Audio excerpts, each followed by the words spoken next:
Intimate Judaism deals with sensitive topics and uses explicit language. Listener discretion is advised.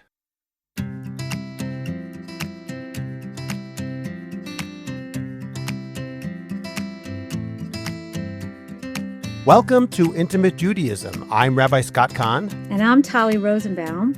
And today we're going to talk about something which I think is pretty taboo. You know, we are no strangers to taboo topics. I think our entire podcast has been considered taboo.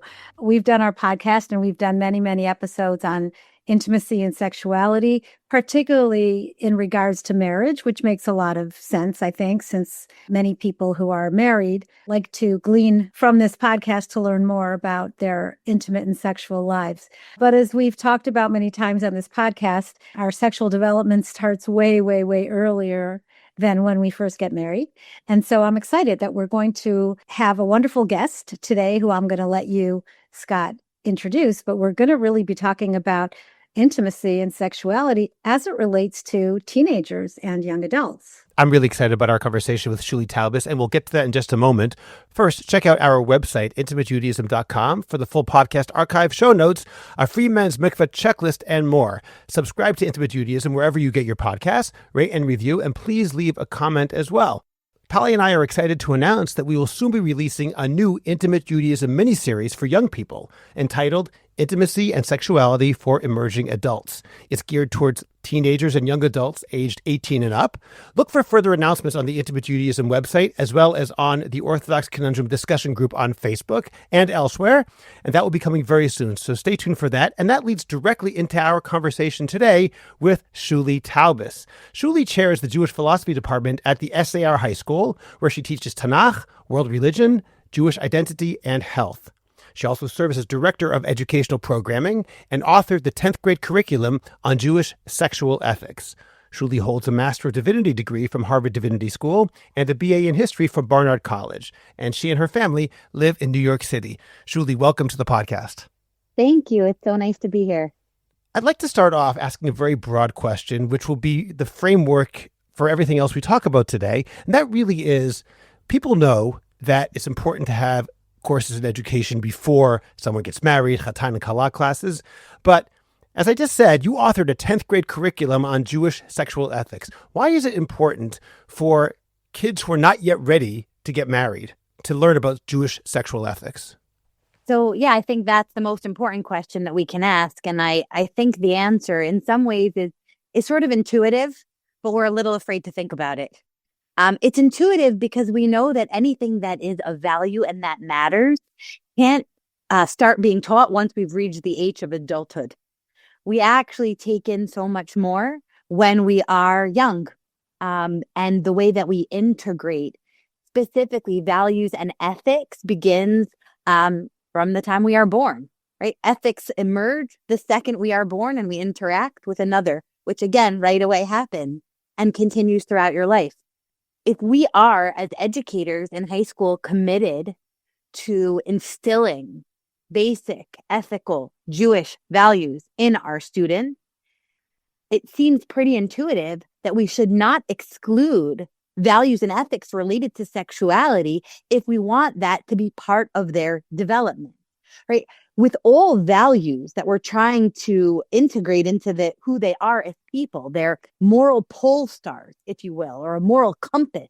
We want them to develop a moral compass.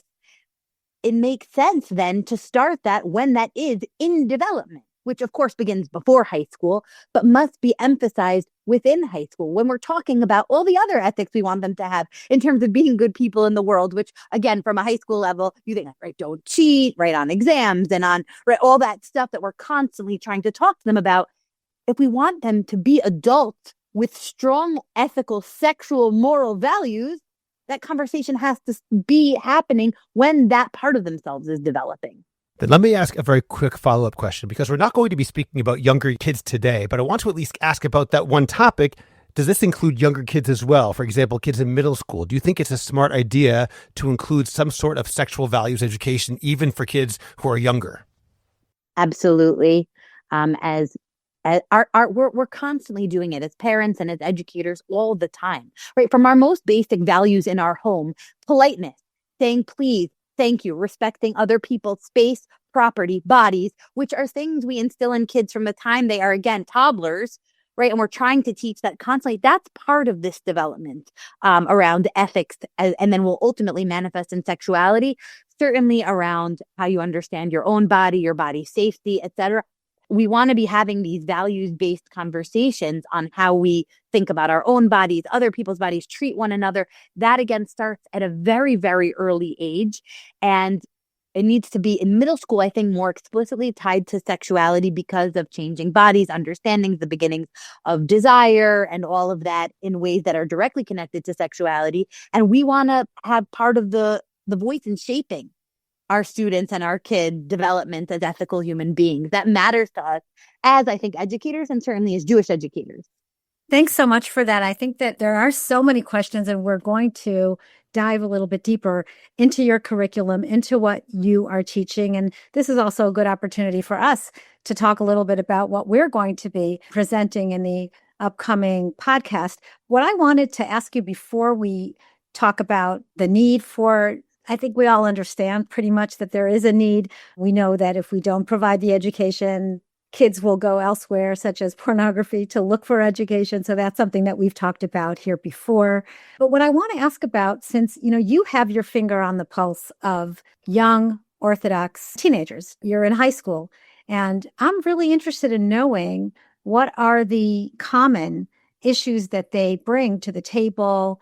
What are the kinds of things that they're busy with around issues of intimacy and sexuality? What kind of questions do they ask? What kind of conflicts do they encounter? What are you seeing in this kind of contemporary demographic that you are working with? Yeah, I think they are being inundated with information, and that information through social media. I'm just going to say TikTok for a moment. I can't tell you how many questions begin with, well, I saw on TikTok, or I heard on TikTok that fill in the blank. And so they're being, again, I think inundated is really the word. There's so much coming at them all the time. And so how they navigate that inundation of how much is coming at them all the time. Some of that information is correct, but not necessarily presented in a way that they are developmentally ready for.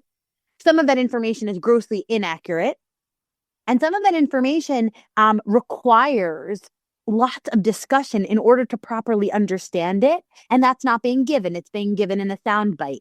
And if they're integrating that into their whole character, right, into their virtue ethic, as it were, their midot, it's not being done so with enough care and nuance.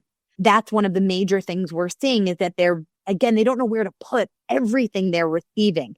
Some of it is also giving them terribly harmful expectations of what relationships look like, what sex and sexuality looks like and feels like. And how do you ask a question about something, about information you retrieved from a source that the adults in your life would not have necessarily approved of you seeing, right? That's, I think, actually a complex tension point. If you saw something through watching pornography, or even through watching any kind of sexually laden media source, you might not feel like coming to your teacher, your parent, and saying, hey, I was watching X. I have a big question about that, because you might feel judged, you might feel insecure as a kid. So they're getting all this stuff, and the only people they have is to talk to about it is each other, which is not necessarily helpful, or further going down the rabbit hole of the sources that are not necessarily helpful to them ultimately. So I think that's a big tension point.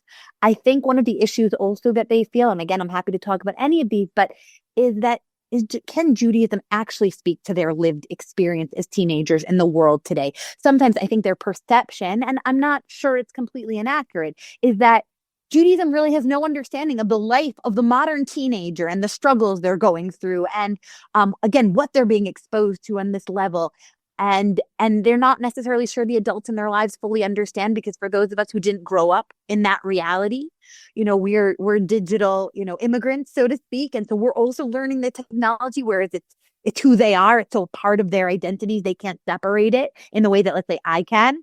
So they're not sure who to talk to. So there's a lack of people to have conversations with. There's misinformation. And then there's just the accessibility of it, right? They're being inundated, but part of that is because of how accessible everything is to them all the time. And of course, I think pornography is a major category. And I think they're not sure what to do with that. They know it's not good, but it's addictive. And again, and who do you talk to about that? So those are some of, I think, of our greatest challenges. And again, as Jewish educators, thinking about how do we have a real conversation about Judaism when you don't really think Judaism is anything important to say to you about this topic?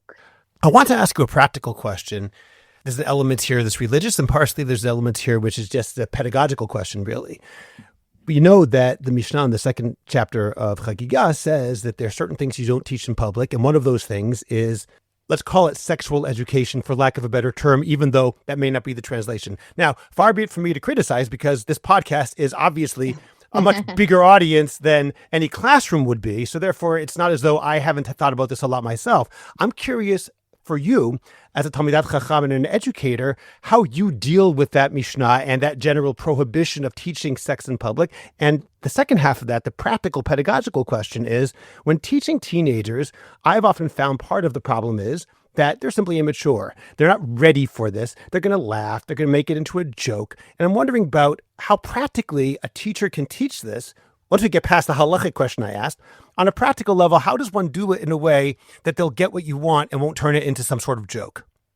Okay. In terms of the mission Chagiga, I think the way that we handle that is by emphasizing ground rules in the way we talk about this. We always start our conversations by talking about tzniut. And I don't mean, of course, tzniut in a, here's what you have to wear way, but in the way that what it means to speak humbly and modestly about this topic, and setting up, again, perimeters for these kinds of conversations. In some ways, of course, the open nature of the conversation and the fact there are multiple people in the room actually allows for there to be, I think, more meaningful conversation in a high school setting that is both safe. And we can talk about actually some of the challenges of being a high school teacher in today's cultural milieu, having very complicated conversations with kids and some of the, I think, anxieties we feel as teachers, but I can get back to that later. But that actually having a conversation with accountability partners being you and your classmates sort of all together, that's actually a more safe environment for having some of these conversations. And it also allows for kids to hear from others questions they have, to feel less alone when that's an issue, and to know like lots of people are actually struggling with the same things, that you are. So I think there's a lot of, in terms of a sexual health conversation, it is actually better in high school to be in a group setting rather than one-on-one. Of course, that doesn't preclude sometimes that if someone has a very particular question, I as a teacher will say, you know what, I'm going to ask that we find a time to speak after class, because this isn't appropriate for the whole class necessarily to hear about. And walking that line it's fine, but also very, I think, important as an educator.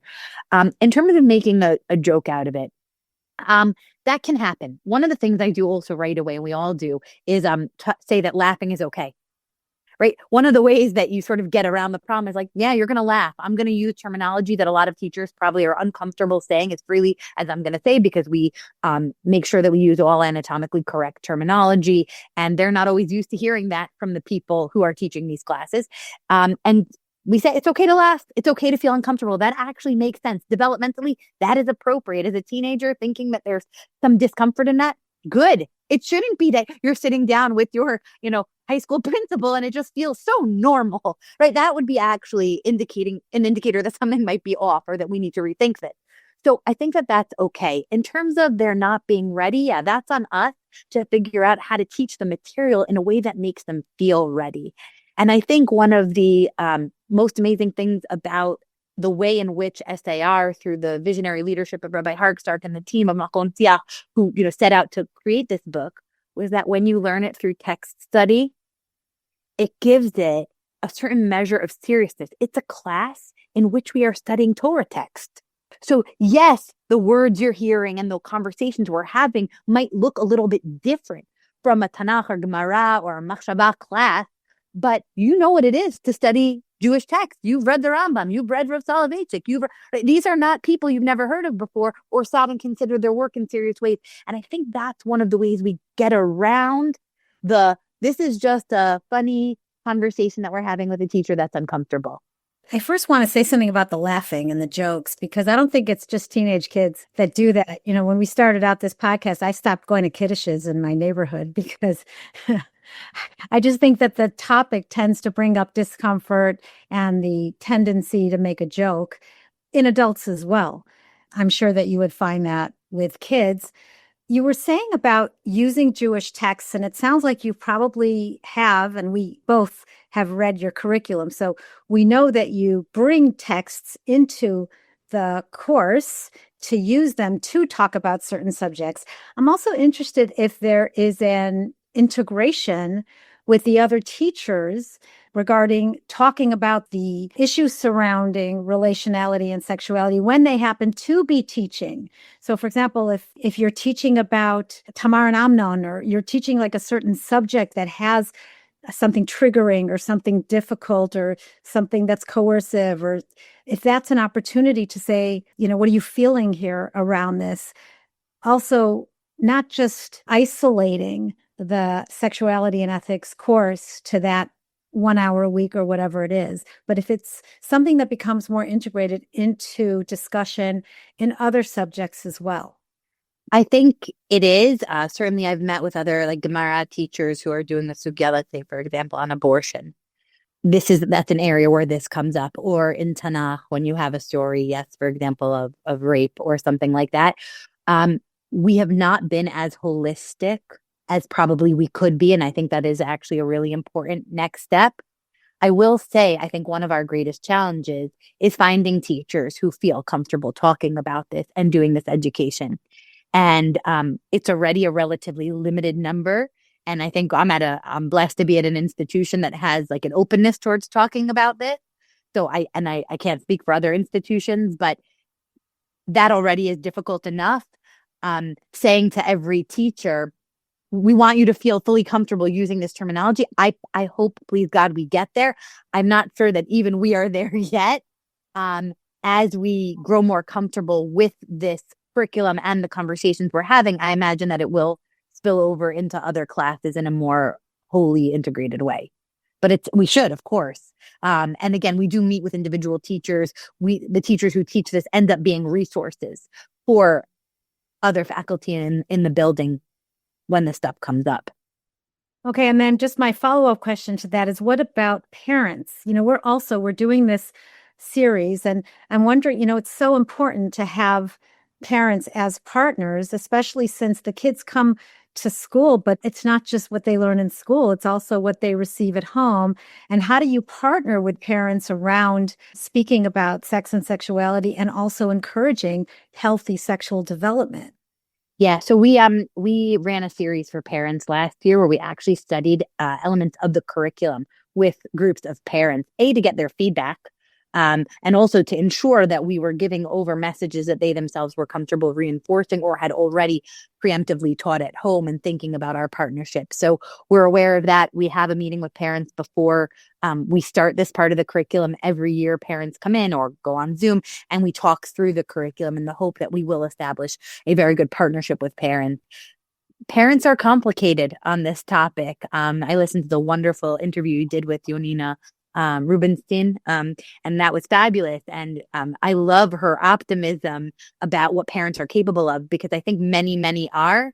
And I cannot tell you how many parents say to me, I'm so glad you're doing this so I don't have to. And I'm not sure what's right to pressure parents to do things that are beyond their comfort zone, who have a lot of the same anxieties that teachers have, but we're actively working on getting over those. If a parent is not going to do a great job, do we want them doing it, right? Where's the training happening for parents? So I love some of the advice she gave. Like, that was a fabulous episode. I mean, you're all fabulous, but that was really helpful. I think about that as a parent too. But probably as a community, we need to decide that we have the resources and time that make it worth doing better parent education around this. And that parents need to be open and willing to sign up for it. So ideally it would go hand in hand. Great. Thank you. Shuli, we spoke briefly about the messages the kids get from their parents at home, but there's also the larger question of the messages they're getting from society at large. And often these messages contradict fundamental Torah ideas, certainly halachic ideas, and sometimes values as well. I'm wondering how you suggest that teachers and others navigate that particular issue when you're going to tell kids something which all of society is telling them is simply not true. There are all sorts of examples. LGBTQ is one easy one we could talk about, where the acceptance in the broad community is not echoed by halachic texts. So how do you deal with that? Yeah, that's the most challenging question that there is I think we often talk about, well, I teach Jewish philosophy. One of the central questions we deal with is when ethics and halacha are in seeming conflict and the different ways in which we resolve that conflict. I think today we've become more aware. I've certainly seen this in a post-COVID world about when mental health and halacha are in conflict. It's a slightly different question. Of course, there can be ethical issues related to mental health, but it's a slightly different question. And I know work is being done on this, on how we navigate when best practices. Forget the cultural pieces of this, which we can all argue, okay, just because culture is doing it doesn't mean it's good, right? Judaism has always taken a lot of pride in being countercultural, right? That we have a different set of messages. And okay, because society is saying this doesn't make it right. What's really challenging is when you have professionals and experts in their field, medical professionals, mental health professionals saying, this is best sexual health practices, and halacha coming in saying, but actually it's asur, or actually this is not the way we're going to do it. I think that question and that tension is why people are so afraid of having these conversations. That's one of the biggest barriers, because you have to be somewhat comfortable saying, yeah, I actually don't know we have the right answer to this yet. We are working on it.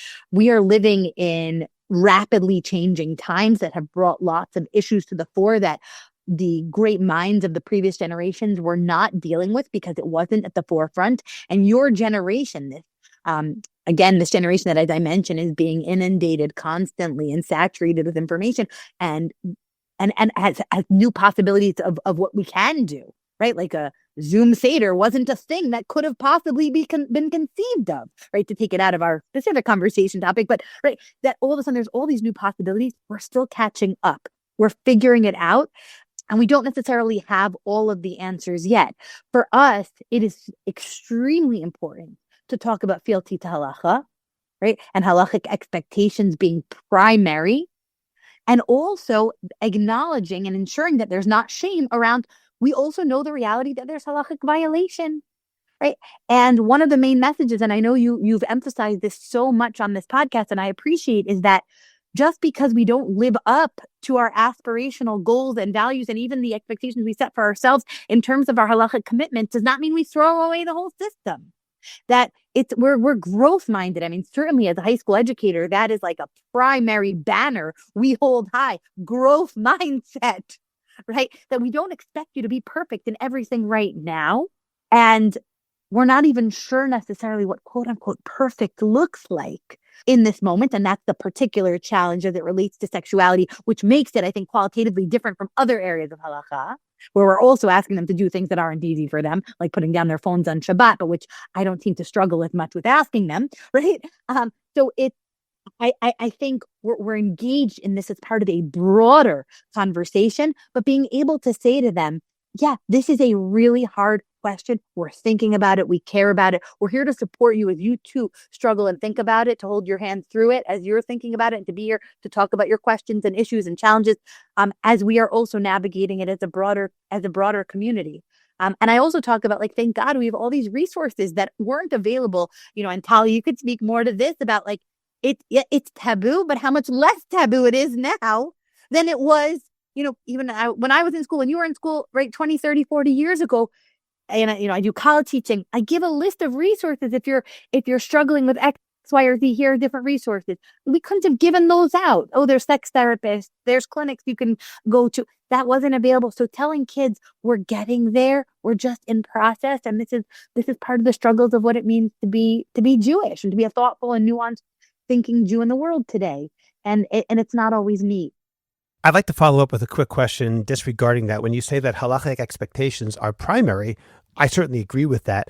I wonder how much you have to be careful not to compromise halakha, or if you think that sometimes you'll present the more lenient opinion in something, or if you feel, no, we always have to present halakha as it is and deal with the consequences. In other words, what I'm asking is, do you try to present it as it's not so hard, it's something you can do, or do you present it as is, including all the, let's say, normative chumrot that are involved in, let's say, hilchot nida or anything else that is relevant to them? Because on the one hand, you want to tell them, you can do this. This is something which can be part of your life and won't ruin your life. And on the other hand, you don't want to falsify the halacha. So how do you navigate that? Yeah, so I don't want to falsify the halacha. I think when kids emerge into adulthood, and maybe you'll talk about this, and feel that their education betrayed them, it is one of the most damaging things we can do for them. And that is, I think, in not just areas related to sexuality, but anything in which they feel we sold them a false bag of goods. I think that can be extremely damaging. I think, and certainly, again, I'm part of an institution that has this as a pedagogical and ideological philosophy, that kids can handle nuance and they can hold multiple perspectives and deal with complicated truths and even multiple truth claims. That is not easy, but it is imperative to the work that we do.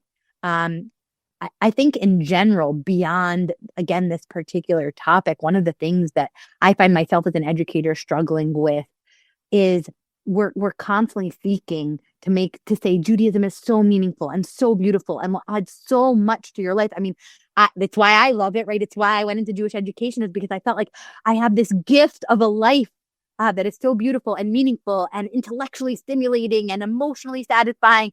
And I want to give it over to the next generation, right? And that's why we do this. On the other hand, right, Judaism also requires a tremendous posture of sacrifice. Of not giving in to every need. It's not always so beautiful. It actually sometimes requires you to make choices in your life that you're not sure they're going to be good in the quote unquote good in the long term for a relationship. That's certainly true in Nida, right? Where it's, of course, if everything's working, I think it can be and contribute so much beauty to marriage and vitality and all of that. And at times it can be emotionally damaging. We have to recognize that is a reality.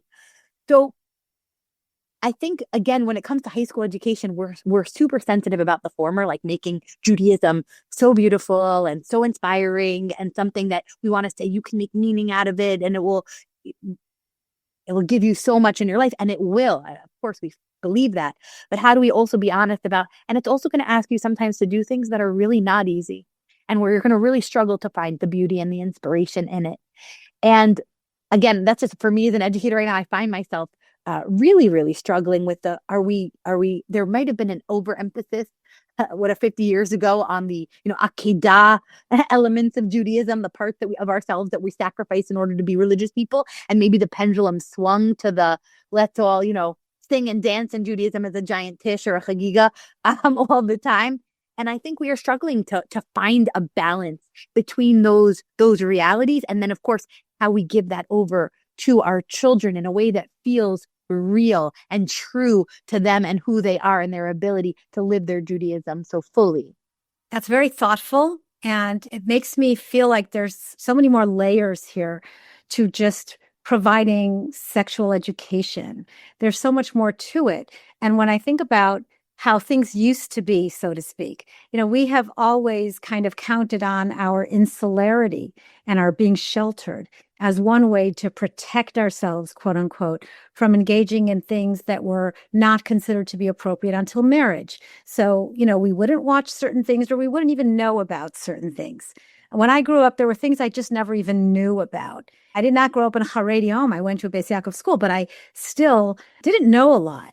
And the other thing that we know is that kids are very, very different, and their sexual development or their sexual experiencing will be very diverse, not just in accordance with their religious level, but also whether or not they have like ADHD or they're risk averse or they're extremely curious. So whether or not you're going to be interested or curious about sexuality and about what you're going to want to know about sexuality is very different. And so that leads me to the question of what maybe some parents bring up as well is, I remember thinking once I gave a class to an Opana and I was worried about saying too much because the girls, many of them are very, very naive and they don't know very much. Well, one of the girls just raised her hand and started asking me about oral sex. And I was like, oh, okay. I think they know more than, and it may not mean that they know more than anything, but her question really was, if you started doing it, you have to keep doing it. And that really allowed a very important discussion about, what do you mean you have to? Well, my boyfriend expects it now, and talking about boundaries and consent. So that was actually a very good thing.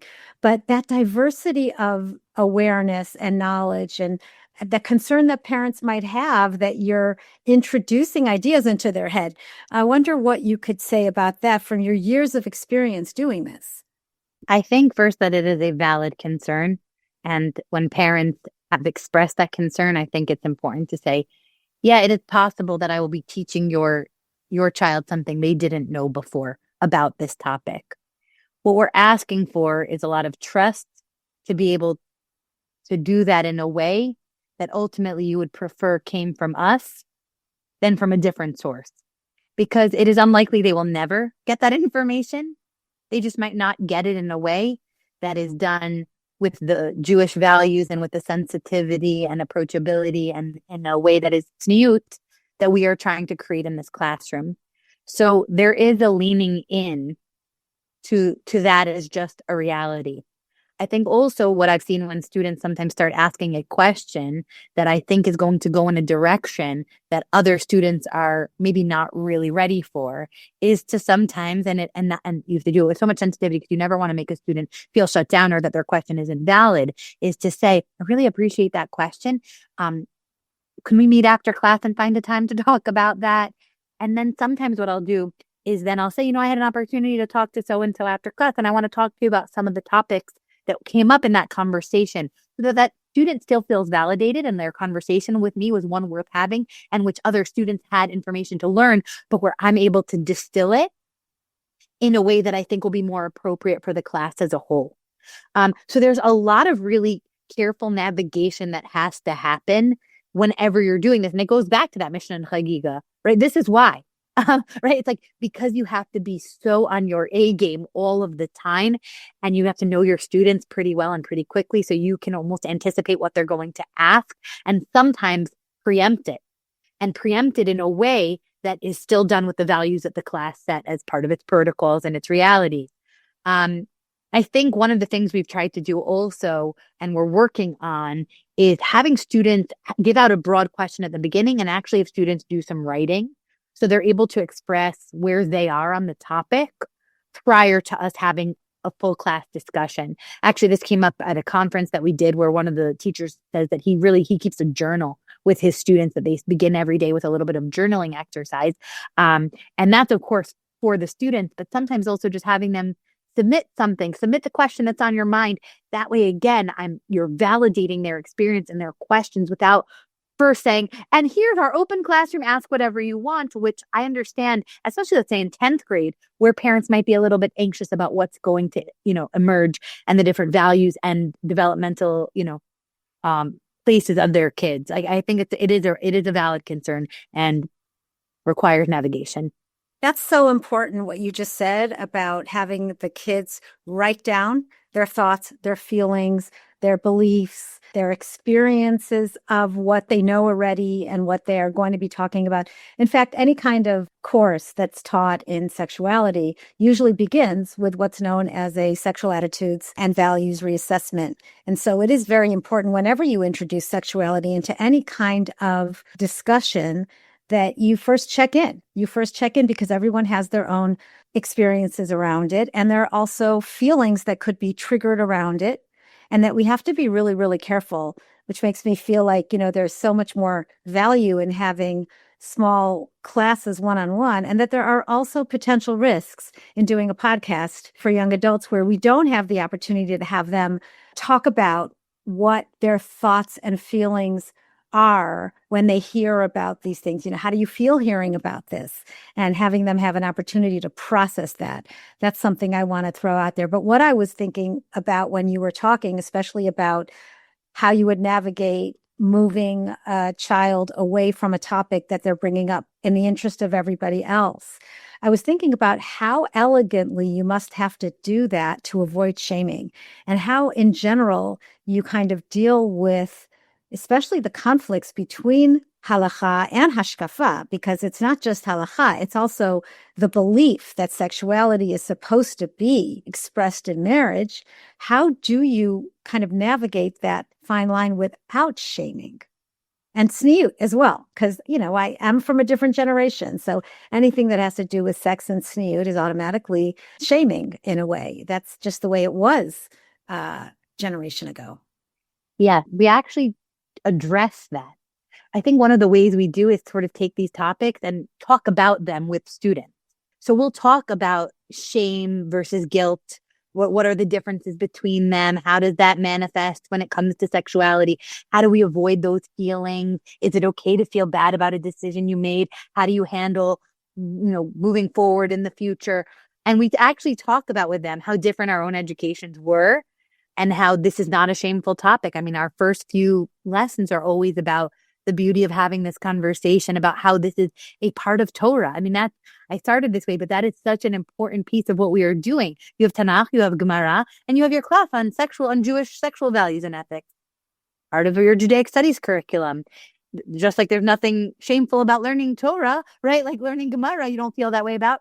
So too here. And just like in Gemara, you have all kinds of interesting, nuanced questions. So too here. And we're going to talk about them. I think actually making it part of sort of this is what we do, part of the normative curriculum, opens up that this isn't something you have to have shame about. And we obviously think it's important enough to give you a whole class on that. In and of itself is a message about how we as educators value it. When you make the time for something like this, the message you are giving students is we value this. Right. And I think right away that breaks some of the walls down. So there is nothing shameful about it, because if it was, we wouldn't be having a class on it in the middle of your Judaic Studies day. So I think that's part of it. And you're right. It does require elegance, and it does require sometimes coming back and apologizing to students. If you think you said something, I remember I had a student who once said to me after class, actually it was in a health class, I didn't love how you presented this. I identify as blank, and I didn't love how you presented this. And I remember I teared a little bit in front of this student, because I thought, oh my gosh, the last thing I ever want to do is make you feel bad about who you are. I said, I cannot tell you how much I appreciated it. And I actually said to the students, and I say this all the time in this class, if I ever say anything that makes you feel bad in any way about your halachic practices, your decisions to practice halakha at the level you practice it, about your decision to not practice halakha at the level, I want you to come talk to me. I am here for you, right? Because you have students, by the way, on both ends of the spectrum. You have students who sometimes feel like, wow, you are so permissive. I don't feel validated in my commitments. Or you have students who feel, wow, I can't believe you towed such a hard line on halakha. You just discounted my lived experience in the world. And you're holding all of it all the time at once. And that's part of the reality of being an educator in this area. We have to do both. And we go back. Yes, I think fealty to halacha is important. Acknowledging how hard it is, and that it's different for different people. I want to just also emphasize that it is not hard for everyone. Because I never want the person who's saying, actually, I'm having a relatively easy time being committed to not masturbating, or whatever the assumptions that we have about what is easy or not easy, right? Which we should not have, because it's different for everybody, that we actually say that. Everybody's different. Arousal, libido, our drives, we're all different. And so some of you might not be struggling. So one of the things we emphasize, and this sort of also, I think, Talli, mitigates a little bit about the community piece and making people feel like community. Sometimes we open up by saying, we do this class not just so that you can develop as an ethical person. We want to be in an ethical community. And you never know in your life when a friend is going to need you. This might not be an issue that you yourself struggle with. But what happens when a friend comes to you and says, I'm dealing with XYZ? Do you have both the heart and mind to be able to be a compassionate, good listener and have an intelligent response to your friend? That's worthwhile too. So of course, you're going to keep halacha. We should have, of course. But you never know who you're going to engage in your life. And we want you to be prepared for whatever comes your way. This is preparedness for life. Shuli, when you speak about elegance and nuance, maybe the answer to the following question is really just you have to be nuanced. I particularly worry, though, when dealing with young people that they may not have that ability to understand nuance. And I once heard somebody say to his kid, don't hit. And if you do hit, hit hard. That's a very difficult message for a lot of people to hear. In the same way, in Israel, over the past 20 or 30 years, there's been this ongoing debate about whether, for example, mikvaot should be open to single women so that those who are engaged in premarital sex at least will not be violating the laws of nidah. And some people say, obviously it should be open. And others say, no, you're implicitly giving them a heter. You're implicitly accepting and approving of behavior which halakha can't accept. It must be very hard to teach people in high school that idea. And I'm wondering if you have any tools or any suggestions of how teachers can do that. For example, to teach someone who is engaged in premarital sex or premarital sexual activity, even if not full intercourse, that consent matters. Because on the one hand, if someone says, oh, consent is important, you're saying, oh, so is sex okay? And you're not saying that. So can you give some advice about how to navigate that tension? Yeah, I think that's one of the biggest criticisms that we hear, which is that are we tacitly condoning non-halachic behavior by even opening the conversation, let's say, on something like consent. Now, of course, consent is something that exists outside the realm of sexuality in general. But I just want to step back for a moment because one of the major premise of this entire curriculum and this entire course is that we are teaching material lichatchila, that we are helping develop your virtue ethic, your midot, your core personhood, and you should have all the Torah sources at your fingertips and integrated into the whole of who you are. And that sometimes means knowing information that is not applicable until sometimes later in your life, but becomes a part of the way you see the world, right? Consent is such a great example because there are so many areas. You can't take somebody's toy as a child without their permission. You take someone else's thing or right away you're having that conversation. Well, that's consent too, right? And then when it comes to the area of sexuality, so we're talking to you about it because actually we talk about consent within marriage. We're preparing them, yes, for the realities that they may make some non-halachic decisions in high school or college or beyond, but we're also preparing them fundamentally for being ethical practitioners within their, please God, long-term marital relationships. Right? If we want them to be the people who approach their relationships with sensitivity, with rachamim, with all that for the partner they are with, they have to develop that early on.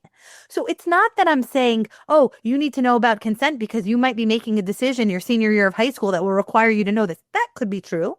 From a harm reduction approach, yes, I'll acknowledge that's true. But from a lichatchila perspective, we have values within marriage that need to be encouraged here. How you treat your partner in marriage will be impacted by the core self you've developed as a younger person, right? I gave this story once. I was once teaching, what really sparked, really hit this home for me was I was once teaching a chatan and kala, and we were going over harchakot, and they were very interested in knowing some of the chumras, and I was okay. They were wonderful, very committed couple. And then at the end of the conversation, the young man, good guy, said, can I just say, periods are so gross. And I remember thinking wow, I totally, as your teacher, missed the mark. If at the end of this, that's your comment. Because for your fiance to hear that when this is something her body does every month and is going to be a part of your marriage, I said, no, you can't say that. Nope, actually take that back. Let's hit rewind and have a new conversation because something is missing. Or I worked with someone who's on a second marriage who told me that her first husband would yell at her for taking too long at the mikveh. And he wanted her to go, of course, and be strict about it, but then would kind of be annoyed at her when she came home if it was longer than he anticipated. And I thought, wow, right? We need to do the work of creating people who have ethical sensitivity that's built into who they are in such a deep way, even when it comes to sexuality in high school, even though it's going to mean having conversations that seem to imply maybe they could apply this outside the technical realm of halacha. But if ultimately our goal is healthy relationships, good marriages, vibrant and healthy and dynamic sex lives, we need to do that education early. It's got to be a core part of who they are. Exactly. And, as you're speaking, I'm thinking about how this is so much more than just sexuality education. It's really very much about intimacy education and relational education. And it starts with how you are with your friends, how you are with your family members, how you interact with others. It actually starts with yourself and your sense of self and your ability to make boundaries and be assertive and interact with other and have theory of mind, which means knowing what's going on for the other person and paying attention to how to be relationally in high school is so crucial. It's nice that you're also talking about sex. It's important to understand the basics of sexuality, whether it's anatomy or physiology or desire or how everything works. But at the end of the day, this is really part of the development of relational people and how to be in a relationship. And why, one more thing here, why this is so important, because I'm not an educator, but I am a therapist. I will see young couples or I'll see young people.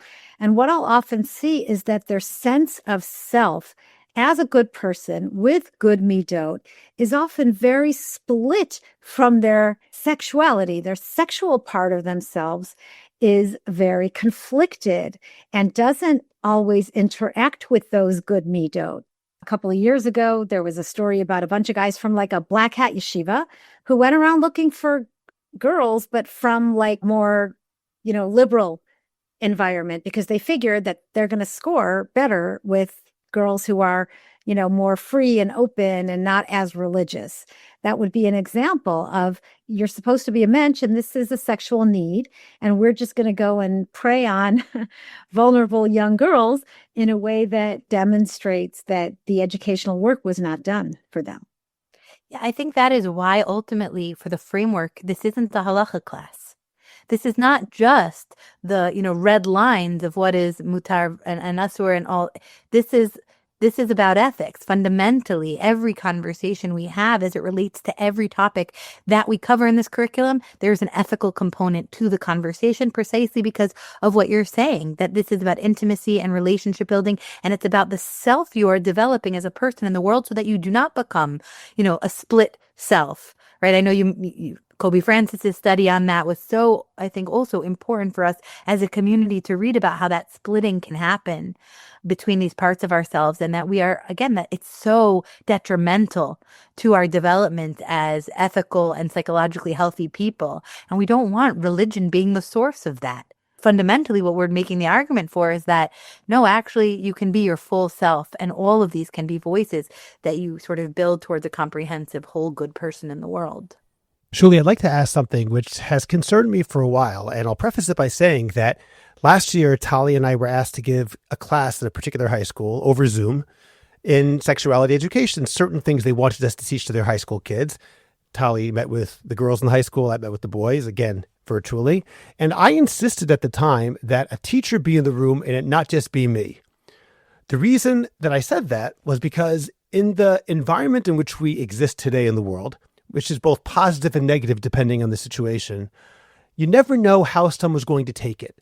And one comment meant innocently that somebody else misheard or somebody else misunderstands. They can say, Scott Kahn or Talli Rosenbaum just said this terrible thing, and it can be the end of your entire career because of that. So I said, I want to make sure another teacher is in the room almost as an aide, as a witness, because I wasn't afraid I was going to say something. I was afraid that it would be misunderstood, and that would be obviously bad for the students, but it could be bad for the teacher too.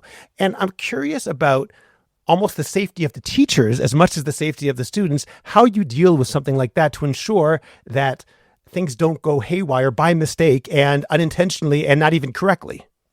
Yeah, that is going back to our anxieties in teaching this. That is a major one on so many levels. You're afraid of saying, I think, like, quote unquote, the wrong thing. And the wrong thing might not be that you said the wrong thing, but it was understood incorrectly. And you're always afraid, I think, also when it comes to sexuality, which makes it different than other areas, that somehow you're going to ruin all of their Jewish experience. Like, you will have said the one thing that when they look back and say, the reason I decided to leave, my observant Orthodox or whatever Jewish life was because I once heard from this teacher who said this. And unfortunately, we've actually read articles where that has happened, and you feel like they're not saying it about the teacher that mistaught, kashrut or whatever. And so there is that fear. I think constant checking for understanding, right? The opening up the conversation with a sort of broad question and rooting it in sources, I think is helpful, but also, and I think it is sometimes more scary when it is a one-off conversation you're having versus I see my students twice a week for a year. Um, as we learn this material together, we're developing a relationship, not just between me and each individual student, but as actually a collective and as a whole. And we are one another's accountability partners. I had mentioned this earlier. We are all listening for each other. It is interesting sometimes, just as an educator, forget in this class, to sometimes hear students argue like, well, you said blah, blah, blah. And another student will be like, that is not what she said. And you're like, oh, this is amazing. This is exactly right. And you use that as a teaching moment. Where we go back to like, well, let me talk about original intent. Here's what I meant. Here's how you understood it. Is how you're understanding it more correct than how I taught it? Well, you use it as a teaching sort of moment. But I do understand that anxiety is real. And again, I think it's why we all feel, I think I listen to your podcast all the time, and it feels so obvious every time. Why is everybody not doing this better? Right? Like, of course, every school should be having a 4-year high school, 4 years of educational that goes right. And it should be an hour a week at least. Right now, of course, time is always a huge issue, but it's more than just time. And it's the biggest issue, by the way, in a high school, because we are trying to do so much. We feel this pressure as high school educators, like this is the last time they might ever be able to hear fill in the blank for 1,000 things. We have to do it, and we have to do it well, right? That's like the biggest pressure I think I feel as a high school educator. But I think I'm not sure I'm going to do this justice, I'm going to say the wrong thing, is the reason why a lot of schools are hesitant to make this a significant part of their curricular material, of their education, is I'd rather not do it than do it badly. And the whole debate about the good, you don't want to sacrifice the good for the perfect, all of that. Yes, except when the stakes feel so high, as we often feel they do. And as both of you have seen the consequences of when this has been done badly. You guys deal with this all the time. It makes people feel like, well, I don't want to be a potential part of that problem. And so deciding I have the confidence, but also the resources to be part of the solution, once again, goes back to a decision that we make as a community. I feel so grateful that SAR High School made that choice. But it's a choice, and again, requires time and resources in order to be able to do it well. That's a really important point. I'll just make one quick follow-up from my own experience, not in this realm, but with my 10th grader. Sometimes she'll come home from school and she'll say usually it's about politics in Israel, what crazy thing this particular teacher said. And my daughter's not lying, but she is a 10th grader. And I recognize that she may have heard something which was not exactly what was said, or may have misunderstood it, or maybe not. And I think the advice I would give to parents is, if someone said something that was dangerous or really problematic, yes, that teacher should be held to account. But don't go on the warpath until you figure out if that's actually what was said and that's actually what was meant. Be patient and do your research before deciding, based on what your 10th grader, for example, says, that is exactly objectively what happened. We've been talking about the safety of teachers, so to speak, and I'm sorry to have to go back to the safety of students and the potential safety. I talked before about how, in a way, the halachic world had being insular and being naive on their side as a method of protecting. But yet we also know that type of lifestyle also creates a lot of vulnerability to sexual abuse. And while I hate to end this on the downer of sexual abuse, what I'm wondering about is if in your curriculum, you see it as an objective to create young women and men who are going to go to seminaries and to yeshiva and are going to be a lot less vulnerable to those situations because of what they're learning in high school. Not that any high school is immune to it happening within their own walls. Let's just put that out there. It can happen anywhere.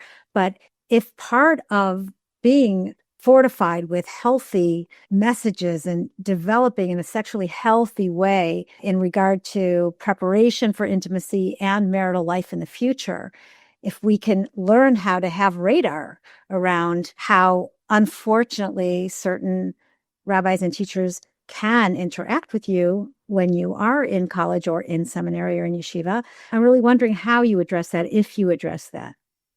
Yeah, I think part of it is, the theory is if you have the language to identify comfort and discomfort, and we say this with young kids especially, giving them anatomically correct language allows them to describe actual things that are happening and to know when something is not okay. And I think the same goes for older people, certainly when it comes to constantly having conversations about consent, allows people to think differently about it and to think, I don't think I liked what just happened to me, and to develop, how will I know when one of my boundaries or lines have been crossed by somebody else? And what do I do about that? And if we can give them the messaging that actually there's other adults you can always talk to, that you don't have to have shame about that, that that if you are ever the victim of something, that you come forward, we actually hand them a page of resources.